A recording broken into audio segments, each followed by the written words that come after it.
Hi hello friends, welcome to CET fighters YouTube channel. ನೀವೇನಾದರೂ ಇದೇ ಮೊದಲ ಬಾರಿಗೆ ನಮ್ಮ ಚಾನಲನ್ನು ನೋಡ್ತಾ ಇದ್ದರೆ ಆದಷ್ಟು ಚಾನಲ್ಗೆ ಸಬ್ಸ್ಕ್ರೈಬ್ ಮಾಡಿಕೊಂಡು ಪಕ್ಕದಲ್ಲಿರುವಂಥ ಬೆಲ್ಲೈಕನ್ನ ಆಲ್ ಅಂತ ಹೊತ್ಕೊಳ್ಳಿ.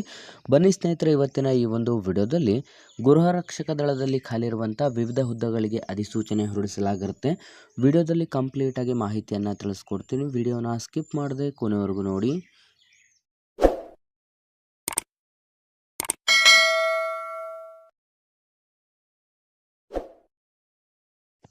ಇಲ್ಲಿ ಕಾಣಿಸ್ತಾ ಇದೆ ನೋಡಿ ಸ್ನೇಹಿತರೆ, ದಾವಣಗೆರೆ ಗೃಹರಕ್ಷಕ ದಳದಲ್ಲಿ ಖಾಲಿ ಇರುವಂಥ ಗೃಹರಕ್ಷಕ ದಳ ಹುದ್ದೆಗಳಿಗೆ ಅಧಿಸೂಚನೆ ಹೊರಡಿಸಲಾಗಿದ್ದು, ಹೋಮ್ ಗಾರ್ಡ್ ಹುದ್ದೆಗಳಿಗೆ ವಿವಿಧ ಹುದ್ದೆಗಳಿಗೆ ಅಧಿಸೂಚನೆಯನ್ನು ಹೊರಡಿಸಲಾಗಿರುತ್ತದೆ.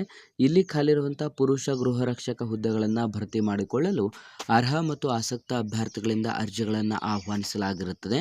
ಇಲ್ಲಿ ಖಾಲಿರುವಂಥ ವಿವಿಧ ಹುದ್ದೆಗಳ ಅಧಿಸೂಚನೆ ಆಗಿದ್ದು, ಜಿಲ್ಲೆಯಾದ್ಯಂತ ಹರಿಹರದಲ್ಲಿ 19 ಹುದ್ದೆಗಳು, ಮಳೆಬೆನ್ನೂರಿನಲ್ಲಿ 1 ಹುದ್ದೆಗಳು, ಹೊನ್ನಾಳಿಯಲ್ಲಿ 7 ಹುದ್ದೆಗಳು, ನ್ಯಾಮತಿಯಲ್ಲಿ 14 ಹುದ್ದೆಗಳು, ಚನ್ನಗಿರಿ 25, ಸಂತೆಬೆನ್ನೂರು 6, ಜಗಳೂರು 4, ಬಿಳೆಚೋಡು 22 ಮತ್ತು ಬಸವನಕೋಟೆಯಲ್ಲಿ 12 ಹುದ್ದೆಗಳನ್ನು ಒಳಗೊಂಡಂತೆ ವಿವಿಧ ಹುದ್ದೆಗಳಿಗೆ ಅಧಿಸೂಚನೆ ಹೊರಡಿಸಲಾಗಿರುತ್ತೆ. ನೀವೇನಾದರೂ ಇದೇ ಮೊದಲ ಬಾರಿಗೆ ನಮ್ಮ ಚಾನಲನ್ನು ನೋಡ್ತಾ ಇದ್ದರೆ ಇಂದ ಡಿಸ್ಕ್ರಿಪ್ಷನಲ್ಲಿರುವಂಥ ನಮ್ಮ ಟೆಲಿಗ್ರಾಮ್ ಗ್ರೂಪ್ ಮತ್ತು ವಾಟ್ಸಪ್ ಗ್ರೂಪ್ಗಳಿಗೆ ಜಾಯ್ನ್ ಆಗಿ. ನೀವೇನಾದರೂ ಪೊಲೀಸ್ ಇಲಾಖೆ ಹಾಗೂ ಇನ್ನಿತರ ಸ್ಪರ್ಧಾತ್ಮಕ ಪರೀಕ್ಷೆಗಳ ಎಕ್ಸಾಮ್ ಪ್ರಿಪರೇಷನ್ ಮಾಡ್ಕೋತಾ ಇದ್ದರೆ ಇಂದ ಡಿಸ್ಕ್ರಿಪ್ಷನಲ್ಲಿರುವಂಥ ನಮ್ಮ ಪೊಲೀಸ್ ಫೈಟರ್ಸ್ ಯೂಟ್ಯೂಬ್ ಚಾನಲ್ಗೆ ಸಬ್ಸ್ಕ್ರೈಬ್ ಮಾಡ್ಕೊಳ್ಳಿ. ಇಲ್ಲಿ ಖಾಲಿರುವಂಥ ಹುದ್ದೆಗಳಿಗೆ ಅರ್ಜಿ ಸಲ್ಲಿಸುವಂಥ ಒಂದು ಪ್ರಕ್ರಿಯೆಗಳನ್ನು ನೋಡ್ತಾ ಹೋಗೋದಾದರೆ, 24 ಏಪ್ರಿಲ್ 2025ರಿಂದ ಅಧಿಸೂಚನೆಗೆ ಅರ್ಜಿ ಸಲ್ಲಿಕೆ ಪ್ರಾರಂಭವಾದರೆ ಜೂನ್ 14, 2025 ಕೊನೆಯ ದಿನಾಂಕವಾಗಿರುತ್ತದೆ. ಈ ಒಂದು ಅಧಿಸೂಚನೆಗೆ ಅರ್ಜಿಗಳನ್ನು ಸಲ್ಲಿಸುವಂಥ ಒಂದು ಸ್ಥಳಗಳನ್ನು ನೋಡ್ತಾ ಹೋಗೋದಾದರೆ, ಜಿಲ್ಲಾ ಸಮಾದೇಷ್ಟರ ಕಚೇರಿಯಾಗಿರುತ್ತದೆ. ವಿಳಾಸ ದೇವರಾಜ ಅರಸು ಬಡಾವಣೆ, ಬಿ ಬ್ಲಾಕ್, ಶಿವ ಪಾರ್ವತಿ ಕಲ್ಯಾಣ ಮಂಟಪ ಪಕ್ಕದಲ್ಲಿ, ಶಿವಾಲಯ ಹಿಂಭಾಗ, ದಾವಣಗೆರೆ. ಇಲ್ಲಿಗೆ ಭೇಟಿಯನ್ನು ನೀಡಿ ನಿಮ್ಮ ಒಂದು ರಿಕ್ವೈರ್ಡ್ ಡಾಕ್ಯುಮೆಂಟ್ಸ್ಗಳನ್ನು ನೀವು ಪಡೆದುಕೊಂಡು ಈ ಒಂದು ಅಧಿಸೂಚನೆಗೆ ಅರ್ಜಿಗಳನ್ನು ಕೂಡ ಸಲ್ಲಿಸಬಹುದು.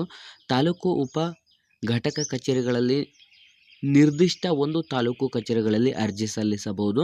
ಅಂತಿಮ ಆಯ್ಕೆ ಪಟ್ಟಿ ಪ್ರಕಟಿಸುವುದು ಜೂನ್ 16, 2025 ಒಳಗಾಗಿ ಪ್ರಕಟಿಸಲಾಗುತ್ತೆ ಅಂತಲೂ ಕೂಡ ನೀಡಲಾಗಿರುತ್ತದೆ. ಈ ಒಂದು ಅಧಿಸೂಚನೆಗೆ ಅರ್ಜಿಗಳನ್ನು ಸಲ್ಲಿಸಲು ಬೇಕಿರುವಂಥ ವಯಸ್ಸಿನ ಮಿತಿಯನ್ನು ನೋಡ್ತಾ ಹೋಗೋದಾದರೆ, ಕನಿಷ್ಠ 18 ವರ್ಷದಿಂದ ಗರಿಷ್ಠ 50 ವರ್ಷದ ಒಳಗಡೆ ಇರಬೇಕಾಗುತ್ತೆ. ಶೈಕ್ಷಣಿಕ ಅರ್ಹತೆ 10ನೇ ತರಗತಿಯನ್ನು ಪಾಸಾಗಿರುವಂಥ ಅಭ್ಯರ್ಥಿಗಳಿಂದ ಅರ್ಜಿಗಳನ್ನು ಆಹ್ವಾನಿಸಲಾಗಿದ್ದು, ದೈಹಿಕ ದಕ್ಷತೆಗಳನ್ನು ನೋಡೋದಾದರೆ ಅಭ್ಯರ್ಥಿಗಳು ಕನಿಷ್ಠ 165 ಸೆಂಟಿಮೀಟರ್ ಹೈಟನ್ನು ಹೊಂದಿರಬೇಕಾಗುತ್ತೆ ಮತ್ತು ಓಟ ಹಾಗೂ ದೈಹಿಕ ಸಾಮರ್ಥ್ಯತೆ ಪರೀಕ್ಷೆಗಳಲ್ಲಿ ನೀವು ಉತ್ತೀರ್ಣರಾದರೆ ಸಾಕು ಅಧಿಸೂಚನೆಗೆ ಅರ್ಜಿಗಳನ್ನು ಕೂಡ ಸಲ್ಲಿಸಬಹುದು. ಅಗತ್ಯ ದಾಖಲಾತಿಗಳನ್ನು ನೋಡ್ತಾ ಹೋಗೋದಾದರೆ, ಶೈಕ್ಷಣಿಕ ಪ್ರಮಾಣ ಪತ್ರ ನಕಲು, ವಯೋಮಿತಿ ಪುರಾವೆ, ವಾಸಸ್ಥಳ ಪುರಾವೆ ಮತ್ತು ಪಾಸ್ಪೋರ್ಟ್ ಗಾತ್ರದ ಫೋಟೋಗಳು ಬೇಕಿರುತ್ತದೆ ಅಂತಲೂ ಕೂಡ ನೀಡಲಾಗಿದ್ದು, ಹೆಚ್ಚಿನ ಮಾಹಿತಿಗಳಿಗಾಗಿ ಜಿಲ್ಲಾ ಗೃಹರಕ್ಷಕ ದಳ ಸಮಾದೇಷ್ಟರ ಕಚೇರಿ ದಾವಣಗೆರೆ ಇಲ್ಲಿಗೆ ಭೇಟಿಗಳನ್ನು ನೀಡಬೇಕಾಗಿರುತ್ತೆ. ಈ ಒಂದು ಅಧಿಸೂಚನೆಗೆ ಅರ್ಜಿಗಳನ್ನು ಸಲ್ಲಿಸಲು ಬಯಸುವಂಥ ಅಭ್ಯರ್ಥಿಗಳು ನಾವು ತಿಳಿಸಿದಂಥ ಒಂದು ವಿಳಾಸಕ್ಕೆ ಭೇಟಿಯನ್ನು ನೀಡಿ ರಿಕ್ವೈರ್ಡ್ ಡಾಕ್ಯುಮೆಂಟ್ಸ್ನ ಮುಖಾಂತರ ನಿಮ್ಮ ಒಂದು ಅಪ್ಲಿಕೇಶನ್ ಫಾರ್ಮನ್ನು ಇಸ್ಕೊಂಡು ಫಿಲ್ ಮಾಡಿ ಅಲ್ಲಿಯೇ ಕೊಟ್ಟು ಬರಬೇಕಾಗಿರುತ್ತದೆ.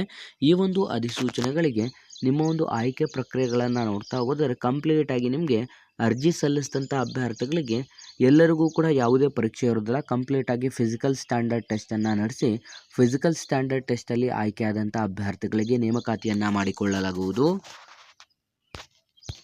ಹಾಗಾಗಿ ಯಾರೆಲ್ಲ ವಿದ್ಯಾರ್ಥಿಗಳು ವಿಡಿಯೋಸ್ನ ನೋಡ್ತಾ ಇದ್ದೀರಾ, ಹಿಂದೆ ಈ ಒಂದು ಅಧಿಸೂಚನೆಗೆ ಅರ್ಜಿಗಳನ್ನು ಸಲ್ಲಿಸಿ ಮತ್ತು ಈ ಒಂದು ಉದ್ಯೋಗ ಮಾಹಿತಿಯನ್ನು ಲೈಕ್ ಮಾಡಿ ಹಾಗೂ ಹೆಚ್ಚಿನ ಉದ್ಯೋಗ ಮಾಹಿತಿಗಳಿಗಾಗಿ ಹಿಂದೆ ನಮ್ಮ ಚಾನಲ್ಗೆ ಸಬ್ಸ್ಕ್ರೈಬ್ ಮಾಡ್ಕೊಳ್ಳಿ ಅಂತ ತಿಳಿಸ್ತಾ ಇದ್ದೀವಿ ಸ್ನೇಹಿತರೆ.